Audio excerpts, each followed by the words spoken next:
Hello, everybody, and welcome to Brilliant Minds, where we are professional therapists, but we always like to give the caveat that we aren't always professional, nor are we medical professionals, like we talked about last week. So true. I'm Andrea, and this is my amazing co host, best friend, business partner. All the above. Oh my gosh, Yeah. Olivia. And happy Pride Month. We totally forgot to say that last episode, and that was our first episode in June. But here we are. Happy Pride Month. It's one of my favorites. What could go wrong? At least maybe Yeah, now it feels more genuine because by the time this comes out, it'll be like mid-June when all the companies have true. paid lip service to Pride. This is true. We are deep in everything is rainbow colored, and I don't think there's anything wrong with that. Love me a rainbow. I know, I know. Yes, we should be celebrating inclusivity all year round. However, it's okay to just give us a little extra boost in June. Yeah, that's fine. I'll accept it. We'll allow it. Anyways, today we are talking about a little bit of an interesting topic that can be taken, I think, in many ways. We're talking about therapy lookalikes. So, I think when I think about this, I think about things that act like therapy but aren't. Or maybe And feel like therapy. yeah, and I think Hmm. that these can be good. I think there can be things that are good, but then I think there are things that Olivia and I probably have some hot takes on. Maybe not so much like hot takes, but strong opinions. You know what I was Fair. thinking about? What feels like therapy What? is when you get your head massaged when you go get your haircut. Oh my gosh. Got him. Oh, I can feel that. You know what they like? Isn't that what a head spa is? Okay, there is one close to my house, and I've really wanted to try it. Okay, friend bucket list, the head spa. Brilliant. Wow. Head spa. Look at that. Right off the bat, not even 10 minutes in. We're Not even 5 minutes. not even 5 minutes. Yes. And here I found a head scratching place where you can go and just book someone that will scratch your head. Isn't that, I mean, A little, we might be headed into kink a little bit there, but at that point, just call it a head massage. that's fair. That's Like a fair. head scratch? I don't know, that feels weirder. True. True. Head massages are really good ones. Starting at some good ideas here. Um, I have a neighbor that lives doors down, and a couple years ago, I was like, "Oh, what do you do?" She's like, "Oh, I'm a hairstylist," and I was like, "Oh, cool." Blah, blah, blah. And then I saw her nails. She had acrylics, and I was like, "Oh, I love the color of your nails." She's like, "Oh yeah." She's like, "Oh, this is why I get them." And she immediately reaches to my scalp and scratches slash massages it. She's like, "Oh, it's just part of the job. This is why I get the nails, so I'm able to yeah. do that."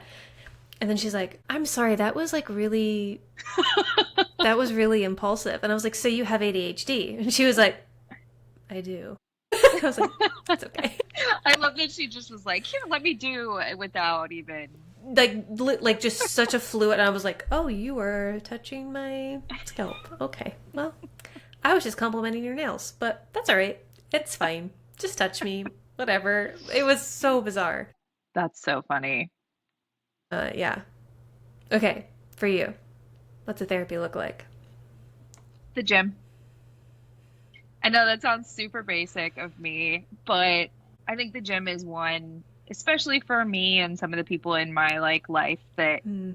is therapy. If I'm frustrated, and I've texted you this before, and you or texted you, oh, I'm frustrated or I'm feeling this way, and you're like, have you gone to the gym? And I'll go and I'll text you back and I'll be like, okay, yeah, I feel better. I know I needed to express that energy or get my body moving and get the blood flow in some way. So that's another one that I think feels like therapy and isn't. I think almost any carbonated drink Oh, yes. is a form of therapy. I know. My husband drank the last Fresca. Oh man, I actually almost popped a Fresca and brought it out here, but I was like, I'm not actually gonna drink it while we're talking, really. So I need to not, because then I'll be sad that it's not as cold as I want. That's true. But yeah, That's true. carbonation, man. Just like a Yeah. drink, just like a special drink, whatever Yeah. that means to you, is Hmm. like microdosing therapy. Yeah.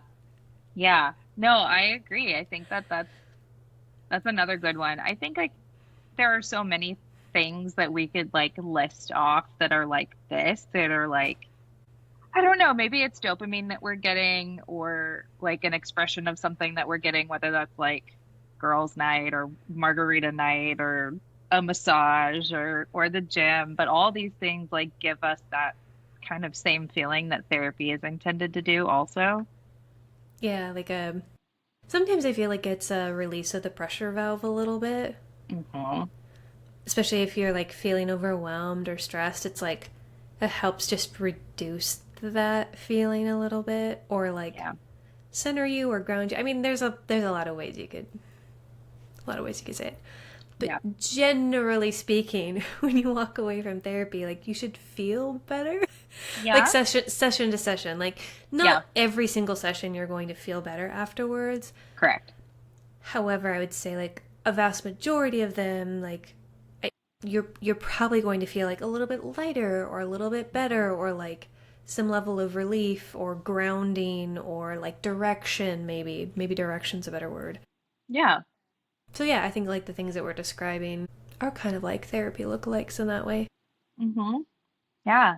And I think like therapy lookalikes, therapy alternatives can be very helpful in a lot of ways. And I think we need to incorporate them for things like self-care or coping or just like should be doing those things anyways, right? Like Right. we should be engaging in those things. However, should we already get into the opposite end of the spectrum of these therapy lookalikes? You're like, I'm ready to bash. You're ready to go in. I mean, absolutely. We we always bounce around, so that's not a I problem. know. I know. When I was telling my spouse tonight at dinner what our topic was, because he asked, I was like, oh, we're talking about therapy lookalikes. He was like Dr. Phil. Yes, good one, my dude. It just made me laugh. Like, it was like instant. Yeah. Gosh, I didn't even think of that one. Dr. Phil is one of those for sure. That's like very clearly not therapy. Yes, yes, yes. What we're Let's, talking about here now is we're talking about the opposite end of what we just talked about, which is things that are framed as, I don't know what, quote unquote, therapeutic, or like supportive, or supportive. Yeah. But when you actually look on them, you're like, that's not okay. yeah, Dr. Phil. That's a good one, right? I wouldn't have thought about that either. No, that's such a good one. I mean, I feel like mine was opposite or obvious, which is ChatGPT. Oh yeah. Yeah, oh my gosh. Stop. Yeah, Stop and I going to know, AI for life advice. yeah, Please. I know we Oh had my a whole gosh. episode on AI, like in the field and all of that, but like this one is a big one right now, is people going to AI and being like, how should I break up with my boyfriend? Or should I break up with my boyfriend? And it's like, no, don't call your therapist. It's really the should I break up with my boyfriend? If it's like Yeah, how should I break up with my boyfriend? It's like yes. okay, whatever. Like it's probably not like have some creativity in your life, Jan, and like figure Hmm. out how to put words together to Yeah, communicate you can like to break up with your boyfriend, right? But the yeah, like should I break up with my boyfriend? Like why are you at like yeah, I totally yeah, think it's worth mentioning again, 100%. Like, yeah, we've yeah. talked about AI, but like AI is There's not therapy. there's even people that are like, is this person a narcissist? And like feeding it the most narcissistic parts of a person. And of course, ChatGPT is going to be like, yeah, that's an abusive narcissist. Like, what are we doing? So real. Yeah, this is our other favorite thing to hate on. Life coaching. Oh, tell me more. God, where do we even start? So there's people out there, if you don't know generally what I'm talking about, who will market themselves as like a life coach. Sometimes, there's different kinds of life coaches out there. So there's like an executive function coach or is it executive function skills coach? Anyways, So, executive functioning coach is usually what I say. yeah. Yeah. And here, I have so many issues with life coaching. A lot of it is because it kind of tries to be therapy, but it's categorically not because it's Yeah. a pretty much almost completely unregulated field, if field is even the right word, maybe like job, I guess would be a better way to say it. Yeah. Yeah. Because there's no educational requirement, there's no licensing, there's no like continuing education, there's no supervision, there's no Ethics board. accountability at all. Like, so Mm-mm. somebody who's a life coach is just like, I have a lot of experience and like let me tell you how to make your life better. And then Mm-hmm. like I don't think coaching itself, like maybe it's Right. like more professional coaching or like Mm-hmm. business coaching or like coaching with sports, right? Like Yeah. totally. But if it's just like life in general or like executive function coaching, that's Mm-hmm. where I'm like I really it really makes me cringe when Mm-hmm. I hear about that or I see people engaging in that because it's like if you are okay with this level or kind of support, then why aren't you also pursuing therapy? At the very least. At the Right. very least, why can't you be doing both? Well, and yeah, I mean that's something I was gonna bring up too, is like I think when life coaches know their boundaries and know that they don't have ethics and know what their limitations are, they should like it could be done together very well, I think. And I think in particular, like executive functioning coaches, for example, work on skills and should work on skills that are like active day-to-day things that maybe a therapist can't do, which is like support someone in like how to do their laundry or like make sure to build structure or like routine into their days. And that in conjunction with therapy, I think can be really helpful with like processing the anxiety that comes up with those things and whatever. But an executive functioning coach shouldn't shouldn't blur the line of doing the therapist job. Okay, but I'm gonna like devil's advocate a little bit here on this, which is like, okay, so if you had a client that was also having life coaching and you were seeing that client for therapy, Mhm. what is it that the life coach would be offering the client that you weren't already able to offer? See, with life coaches, that's harder to know. Like, my thought with that is like, life coaches should be working on things, in my opinion, that are like forward thinking, like day to day things that aren't like processing. So it's more of like, I don't know, setting up healthy habits, figuring out like what works for you skills wise, like maybe like how to use a planner and like implementing that into your day to day versus like we get deeper into the weeds. It's still not great. And I would want to like talk about that. But I think an executive functioning coach is different in that, where it's like an executive functioning coach is more of like an aid, like a like a care aid basically, where they can come into your home and almost like I know executive functioning coaches do things like organizing and helping like create systems in the house. That is different and like is more of a clear line. But life coaches, on the other hand, there's just so many life coaches out there give therapeutic and mental health advice, and that's not okay. Yeah, I feel like the line's so blurry because it's like if you're an executive function coach and you're going into somebody's home and you're like helping them organize and stand up or whatever, like to me, then market yourself as a like cleaner organizer that specializes with Hmm. neurodivergence. Hmm. Yeah. Like don't say you're an executive function coach, right? Or like a life coach. That the line's even blurrier there. If they're in Yeah. therapy and they're getting life coaching. To Hmm. me it's like either life coach needs to be like an informal mentor or like a Hmm. mentor or a Yeah. friend. Yeah.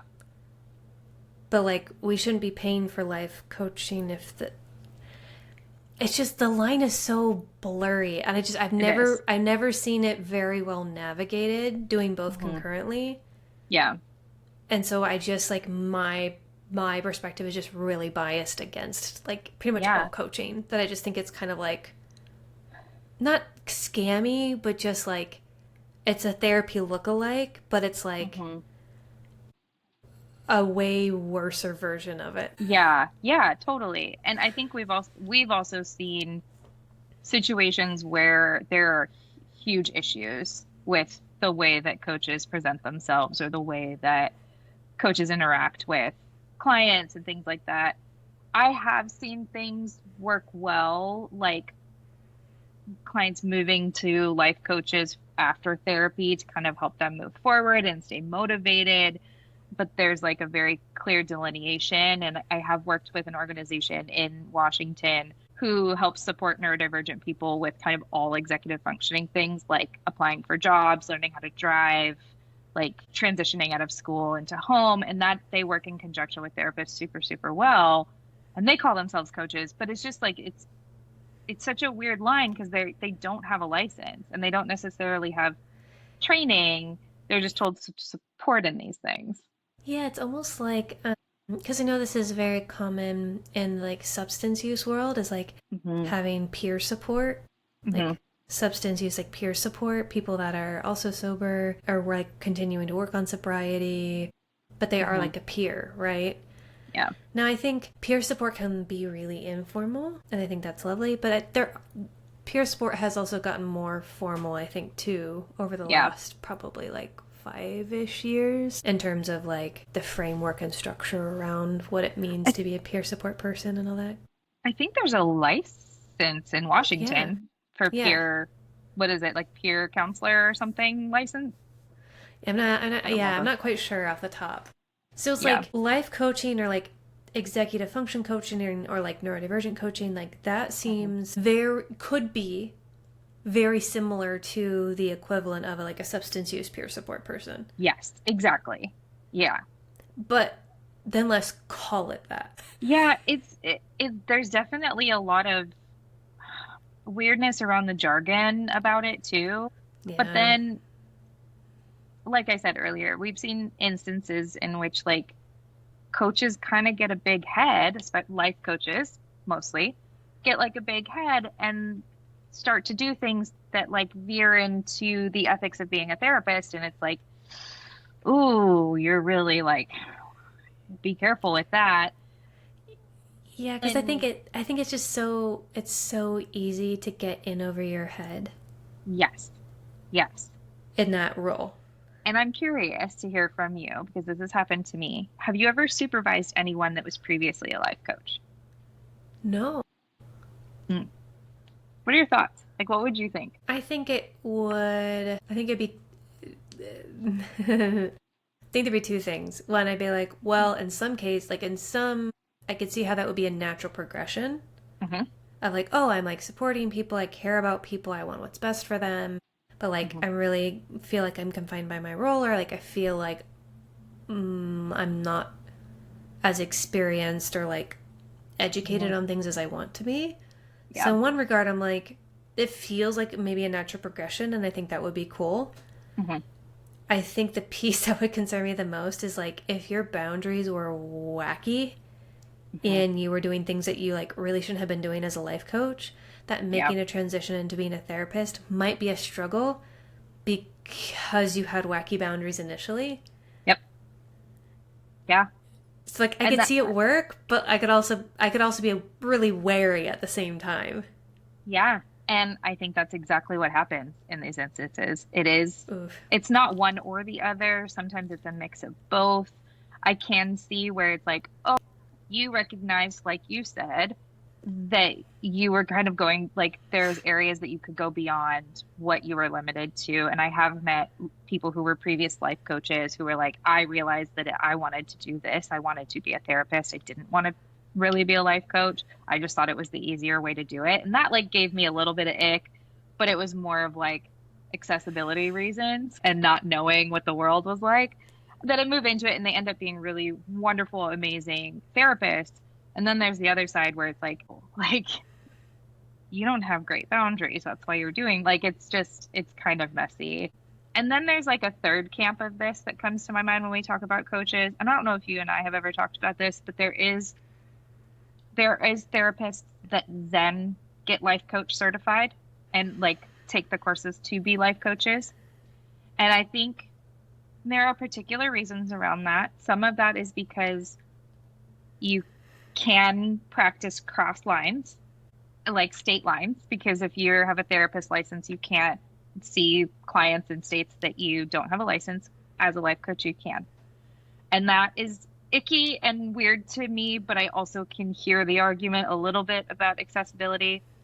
And then there's another piece that is very like close to my life, which is pilot and the jobs where you can't see a mental health therapist or that Hmm. feels really scary. And so sometimes having someone that is a coach that you're just paying is like takes away that scariness a little bit. And there are individuals who are therapists that market as coaches to that population so that they can access care. And that one is hard for me to argue against a little bit because I know the difficulty of that population. But like the idea of it and the verbiage around it feels lookalikey and not great. Yeah. Okay, so I'll address the part that I like, which is I agree with you. I think the only time where I feel like life coaching generally, like broad stroke life coaching, would make sense or I would feel more comfortable with it is within communities or settings where people don't maybe agree with therapy or think that's too much or that it would like affect their job, right? Like I Mhm. think about like Arizona. It's like a lot of people are old. They're probably not gonna like want to go to therapy, but like would they maybe be more likely to go to like a life coach? Probably. So it's like, Yeah, is that better or worse than them not getting any kind of support? And generally I would right. say like I feel like that's better. It can go wrong really fast, but like it's Yeah. better. The thing that Yeah. I don't like is like if therapists are like also becoming a life coach so they can like have life coaching clients or like life coaching specific clients even like in other states. The boundary on that feels so like I mean, I'll It's just speak for very blurry. myself. Like, there's no possible way that I could establish a boundary for myself where I would feel like I was a life coach and I would feel like I was a therapist. There's no Right. way I could do that. Yeah. There's no way I could do that. So Yeah. it's very hard for me to believe that somebody could navigate that effectively. Yeah. I don't know. I haven't spoken to anyone that does both. Like I know some who have gone and done that, but I've never like talked to them about it. So it'd be really interesting to kind of hear their experience and kind of just like, Pick it I'm apart. curious. Like I want to know, yeah, I want to know your reasoning. I want to know your arguments on that. Because from our perspective, it feels wrong. Or it feels maybe not wrong, but like it feels just really blurry and I think how yeah. I would put it is like generally operate with this idea of like trying to give people the benefit of the doubt. This is a Hmm. very challenging situation for me to Yeah. give somebody the benefit of the doubt. That's like the Yeah. nicest way I could say it. Yeah. I think the history of life coaches just has kind of been this replacement for therapy that isn't really a great one. And they do have so many blurred lines and they don't have an ethics code, which like gets to some people is like appealing. Ooh, but like It's okay. but We don't want them in still, therapy anyways. I'm just kidding. I know. It's a strange one. It's a Yeah. strange one for sure. Um, Hmm. which just kind of lead me to another like therapy lookalike that I don't, again, this is one that I don't think you and I have talked about necessarily, but my friends know that I have a very strong take on this one. Self-help books. Hi, y'all. Future editing Andrea here. I just wanted to pause real quick before we get into the self help book section. You are about to hear me mention Brene Brown a lot, and Olivia, if you're watching the YouTube video, looking very confused. I am popping in here to say that I did not mean Brene Brown, and we'll catch it much later in the episode. But I wanted to make sure that I put a little note in here that says that I mean Mel Robbins, not Brene Brown. So, deepest apologies. Every time I say Brene Brown, I mean Mel Robbins. So, thanks from the future. Enjoy the rest of the episode. And in particular, Brene Brown. Oh, you don't like Brene Brown? Whoa. Okay. What do you not like about her? She's not a therapist. She does not have an education in therapy or mental health. She is a ex-attorney, I think, Okay.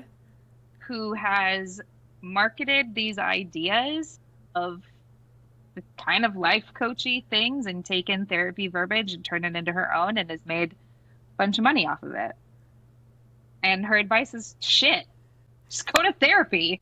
Dang, that's interesting. I mean, to be fair, I haven't consumed a ton of Brene Brown stuff. My take has always been more that like she was a researcher but she was a researcher, or like she did research on, not like researcher as in like super scientific background and all that, but more Mhm. just like she did research on more like qualitative things, Yes. like human connection, vulnerability, blah, blah, blah. I will say, I think she has some good points that she puts out there, but I know there is a large population of people that think that she is part of our community. Yeah. No, that's totally fair. And I think like And she's taken advantage of that for sure. yes, exactly. Yeah. Exactly. Um, What's and your like, gripe? So what's your gripe with self-help books though? I think that there are a bunch of really great self-help books out there. I have read some, I think they're great. However, there are a lot of things that like there's a lot of depends for me when it comes to self-help books. Like a couple years ago there was like a huge trend, and I think it's still kind of up there, to read The Body Keeps the Score, Mm, and to read it on your own. And I, as a trauma informed therapist, actually think that's very dangerous and very scary for a lot of people, yeah. because it can be very triggering. There's not really any trigger warnings as far as I can remember. I don't actually own it anymore. I got rid of it. There are better options like going to therapy that help you better explain it. And then there's other books out there uh like go I don't remember, there's one about being a badass. And I read it, and it was just like every second word was like a swear word, and I could not understand the context. It just felt like talking in circles about how to motivate yourself. And without a deeper understanding around the meaning of those books, or without like awareness that those books may not always apply to you, I just think they're dumb and pointless. I mean maybe it's the circles I run in because I've referenced how I like don't read. Hmm. But I can't think of somebody I know that reads self-help books. I do. Yeah. I mean I don't disagree with you. Hmm. I think it's very easy to create garbage about how to help yourself. Yeah. So like When I don't disagree. I'm like I don't even like have any like personal experience to be able to relate to that. Yeah. I just have such a hard time, I think, as a therapist, when people in my life come to me and they're like a big one for a long time was, have you ever read the Let Them theory? And I'm like, no, you all know my take on Brene Brown, number one. And no, I'm a therapist. Like, I've read the synopsis. Like, also, Isn't this the Let isn't, Them thing Mel Robbins though? oh, yeah, Mel Robbins, too. Yeah. Maybe, have I been fucking this up the whole time? Did I actually mean Mel Robbins? I may have just totally fucked that up. Hold on. Okay, that would make me feel a little bit better about my interpretation of Brené Brown. Nope, you were correct. Oh my God, I meant Mel Robbins, you guys. Okay, bashing on Mel Robbins, totally behind that. Absolutely, totally behind that. Brené Oh Brown is man, great. how Like can that. I edit that? That's my limited experience consuming Brené Brown. Is that like she's great. My gosh, for the last 15 minutes, That's okay. Our I podcast meant, isn't that professional. I know, right? Okay, every time I previously said Brene Brown, I meant Mel Robbins. You should just bleep yourself when you edit the podcast. Just bleep yourself until this. I And when you totally bleep could. yourself, just bleep it with Mel Robbins. Just pop in Mel Robbins. Yeah. Oh my God. Yeah. No, Yeah, you're not Mel alone in that. Robbins. I've seen a lot of people Yes. hate on Mel Robbins. Oh And yeah, it like, drives me yeah, bananas. it's definitely like she's kind of getting her yeah. Well, they're both blonde women with short hair, and they're both about the same age. Yes, but Brene Brown did the like super Yes. watch TED Talk. Yes, Brene Brown is a researcher. She is someone that is in our field. Yes. Okay, now I'm like, okay, now I'm not misremembering things. So I was like, I've read one of her books and I've Yes. like seen her TED Talks. I like I'm not a huge consumer of Brene Brown, but I was like, I feel like Yes. I apologize, Brene Brown, if you happen to ever hear this. You are a social work student. You are, you are a philosopher. You do have a you do have a graduate degree in social work. I am so sorry. we love you. I 100% in my head the whole time it was Mel Robbins. Like the whole time. You know, now I'll know to like interject a little bit sooner and be like, do you mean Yes, please. Because like You delivered it with such confidence that I I didn't even think it know. was Mel Robbins. Man, I bet Oh, so I'm much if he sweating wants to now. cut that out. I do, but that would take no, but There's no way. Yeah. Sorry, boo. well, at least I fixed it and figured it out. Thank you. Yeah, you fixed it. It's okay, we can move on. Yeah, self-help books. Meh. So I see memes about this. I don't think a lot of people actually think this is true, but I still think it's worth saying out loud. I've seen a lot of memes about this. It's like, oh, I don't need therapy. I like just need a drink and my best friend. How about I don't need therapy, I just need to record a podcast with my best friend. Yeah, and to that I would say that's like putting a band-aid on a cannonball wound. Yes. Like I see the memes. I don't actually think people like really believe that. Hmm. Can it like look like therapy in the sense that it can like release like the pressure valve, right? And like let off steam or like Hmm. ground you or whatever. Like yes, it can, but it is not, let's be very clear, it's not therapy. Your best friend is not therapy. No, no. The other thing I think I texted you earlier this week was like drinking water, Which you don't do. which I don't do. Not well. But it came up for me this week because I was talking to someone who's going to start like a chronic health support group, which I think is really cool for people that struggle with that. And they were creating like a chronic like things you hear as a chronic health girly bingo card. And a bunch of these things like drinking water, like why don't you just drink water, or why don't you just like reduce your stress, why don't you change your lifestyle, which I recently heard from a doctor. Like yes and no, those are not those are not replacements for care, whether that's physical care or like mental health care. Drinking water is not gonna, help you process your trauma. Sorry. I wish. I wish it was that easy. Right, right. Then you'd actually drink your water, wouldn't you? Yeah. I probably would.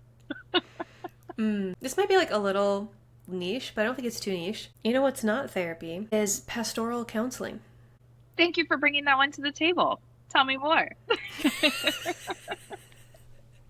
Yeah, I think this can look like a lot of different things. I think this is what I've seen a little bit more recently, and recently I mean like probably within like the last 5, 10 would be generous, but like let's go like 5, 7 years. Is Okay. they've done a lot better of a job branding it, rebranding it. Mm. Because what I've seen in the past is a lot of like churches or church staff Hmm. providing like Christian counseling or like Hmm. like a religious based counseling when they have no, they're just like Yeah. they're just a Nancy, like it's Yeah. whoever, right? And I have like a while ago, I haven't had any recently, but I've worked with clients that have heard like some pretty awful things in terms of like what that client should be doing or not doing Yeah. from that counseling. And so I just want to be clear, like that is not therapy. Hmm.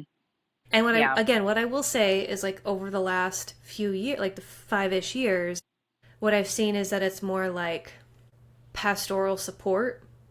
Like Hmm. it's discussed more about like being relational and like about connection and support. Hmm. But I've actually seen more pastors be very direct and transparent about like I am not a therapist and I cannot Hmm. be your therapist, That's great. which is We love that. perfect. Thank you. Yeah.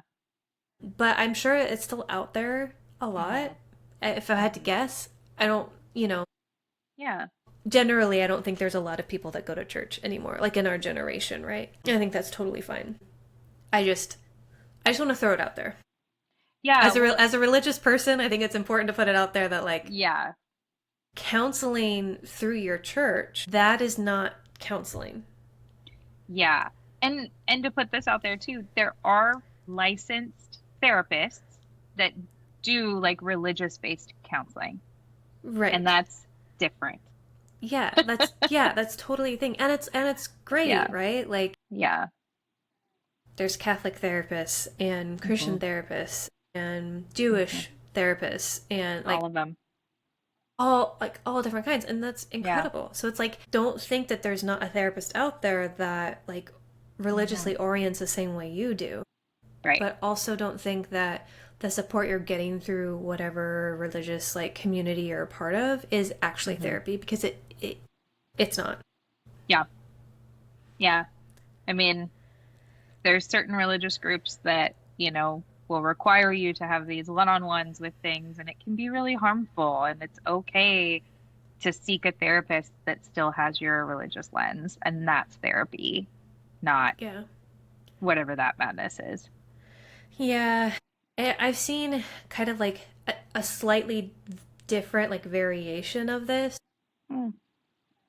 This is more common, I feel like, when I was growing up, like a little bit more of previous generation, but this like premarital counseling. Okay. Yeah.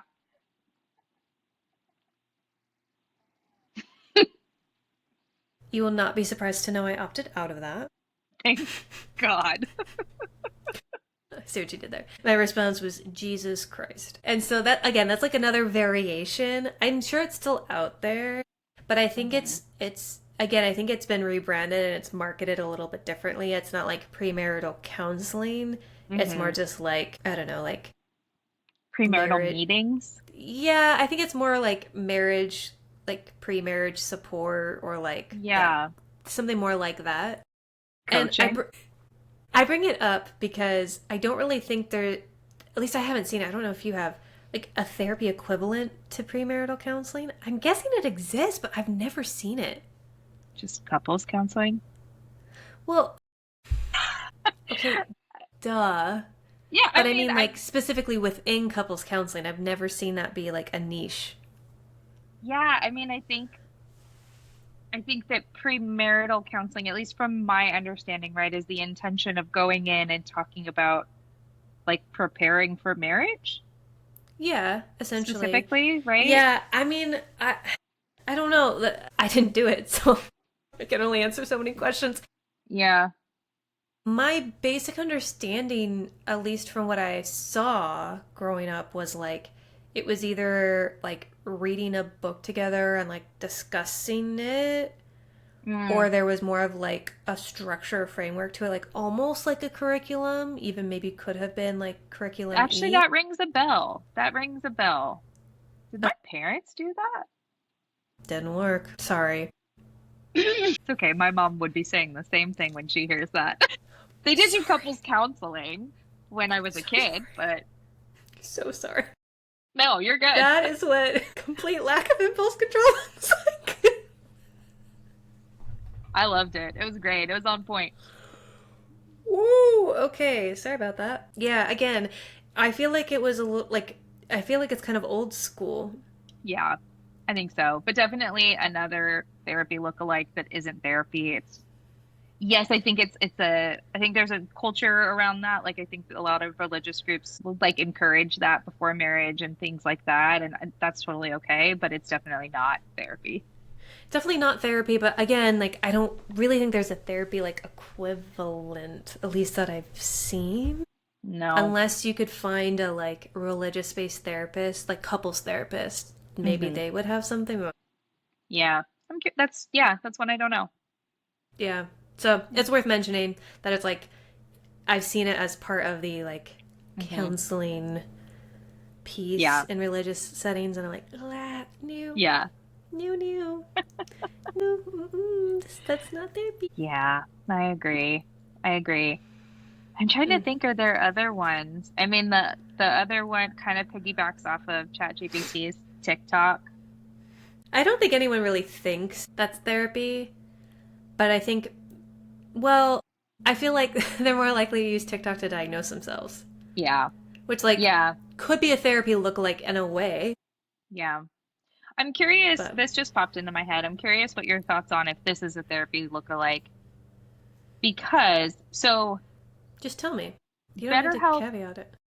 BetterHelp and Talkspace have their basic level membership for services is texting, and you text a therapist, and that's your like treatment. Like BetterHelp, I think when I looked at it, it was like 90 or like $79 a month just to be able to text a therapist. You never had meetings. You never had virtual calls, no phone calls, nothing. It was just access to texting a therapist. And you would just like, I don't know if it was like at any time you could text the therapist, or it was like only during certain times. I didn't get that far, but you can like just text a therapist. And it's supposedly, I have no proof. I'm guessing it is actual therapists, but I have no proof of that. I don't know if it's like AI, but like, I don't like it. I don't know what to consider that one, but that's a thing that exists. That's wild. I didn't know that was a thing. Oh, How yeah. have it, how do they have liability coverage that covers that? It's a good question. I don't know. Because I I mean, like, can't imagine being the therapist that would be texting. that's why I don't know if it's real, like if it's a real therapist. I mean, I haven't seen any videos or heard of any therapist that did it, but yeah. If you're Gosh, a I hope therapist that did not. it, let us know.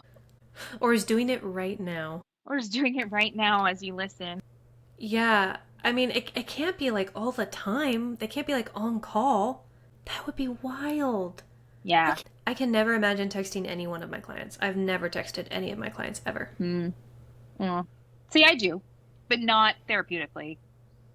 Every once in a while, a client will send me something that they're like proud of, but I won't answer it. Like it's just like a way for them to communicate with me when something comes up. Yeah, see, that's, Yeah. yeah, but like therapeutically, I'm like, But like, no way do I engage in it.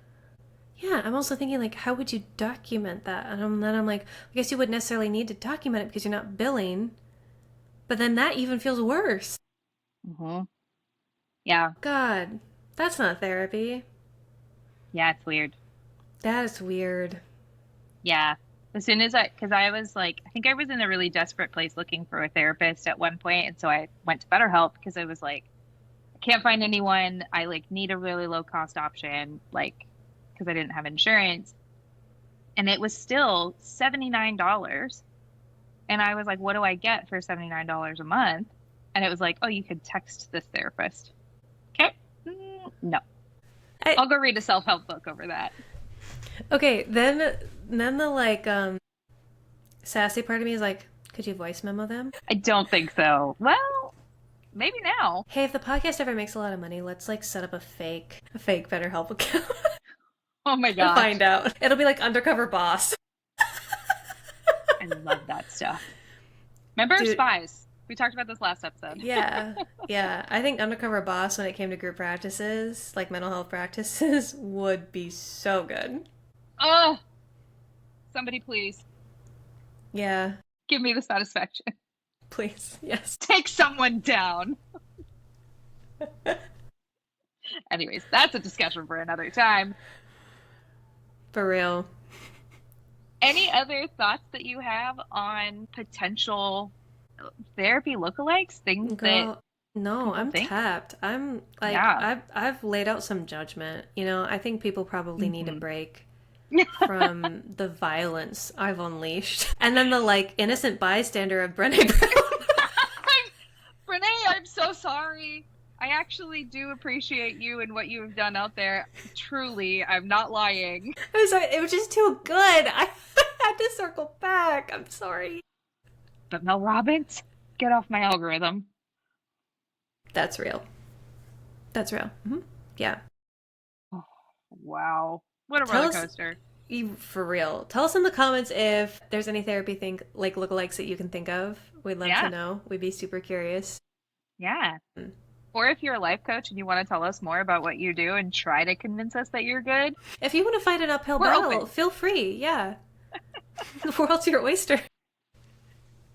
I love it. Well, thanks again, everyone, for hopping in for another episode of Organized Chaos. We appreciate you. Please leave comments, like, subscribe, share our episodes. Those always really help. Or save them on Instagram. And we'll catch you in the Rabbit Trail episode.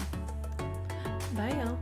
Mwah, Bye. mwah. This podcast is for entertainment, informational, and educational purposes only. Although the hosts are licensed therapists, this podcast is not a substitute for professional mental health services. Listening to this podcast does not create a therapist-client relationship. If you are experiencing mental health concerns, please seek help from a qualified mental health professional in your area. If you are in crisis, call or text a suicide prevention line in your country immediately. In the U.S., you can call or text 988 or use online chat at 988lifeline.org.